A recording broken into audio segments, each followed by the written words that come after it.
పల్నాడు జిల్లా నాదెండ్ల మండలం కనపర్రు గ్రామంలో వెంకటరమణ, వెంకటయ్య అనే భార్యాభర్తలకు ఇద్దరు సంతానము, ఒక పాప, ఒక బాబు.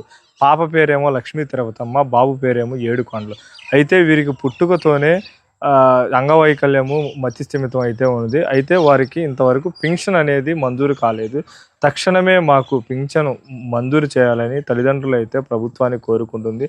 అయితే అసలే పేదరికము, పూట గడవటానికి కూడా కష్టంగా ఉన్న సమయంలో వారికి ఆర్థిక సహాయం కూడా అవసరమని వారైతే వాపోతున్నారు. అయితే తల్లిదండ్రులు అయితే వారి బిడ్డలకు పెన్షన్ మంజూరు చేసి ప్రభుత్వం తక్షణమే మమ్మల్ని ఆదుకోవాలని అయితే వారైతే ప్రభుత్వాన్ని కోరుకుంటున్నారు.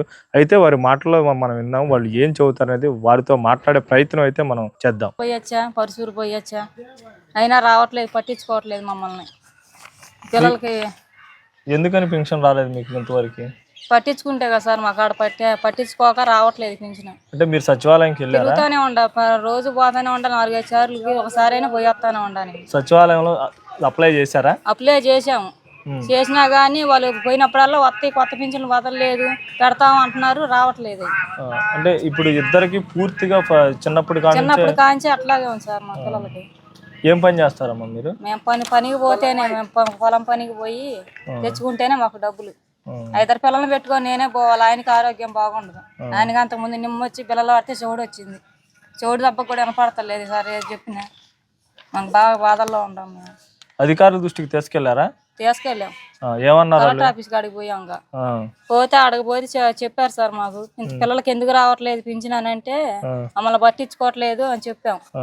చెబుతా నుంచి ఫోన్ చేస్తే రిపోర్టులలో చూసి పిల్లల ఫోటోలు పంపించాం.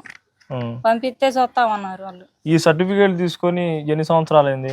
2019 కాంచి తిరుగుతూనే ఉంటాం సార్. అప్పటి నుంచి పెన్షన్ రాలేదు. అప్పటి నుంచి రావట్లేదు. ఎవరికి రాలేదు. అన్ని బియ్యం కార్డులు ఉండే, రేషన్ కార్డులు ఉండే, బియ్యం తెచ్చుకుంటూనే ఉండే నెలకి పిల్లలకు కూడా. మొత్తం ఇక్కడ అడ్రస్ మొత్తం కూడా. అయితే వారు మేము అన్ని గవర్నమెంట్ కార్యాలయాలకి తిరిగాము, అన్ని గవర్నమెంట్ ఆఫీసులకు వెళ్ళాము. అయితే అధికారులు అదిగో వస్తుంది, ఇదిగో వస్తుందని అయితే మాతో కాలయాపన చేశారు. కనీసం 2019 నుంచి మమ్మల్ని తిప్పుతానే ఉన్నారు. కానీ మాకు పెన్షన్ అనేది మా పిల్లలకి మంజూరు చేయలేదని ఆ కుటుంబం అయితే ఆవేదన అయితే వ్యక్తం చేస్తుంది. అయితే తక్షణమే ప్రభుత్వం స్పందించి మా పిల్లలకి పెన్షన్ ఇవ్వాలని వారైతే ప్రభుత్వాన్ని కోరుకుంటున్నారు. సత్య, ఇట్స్ యూటీవీ, పల్నాడు జిల్లా.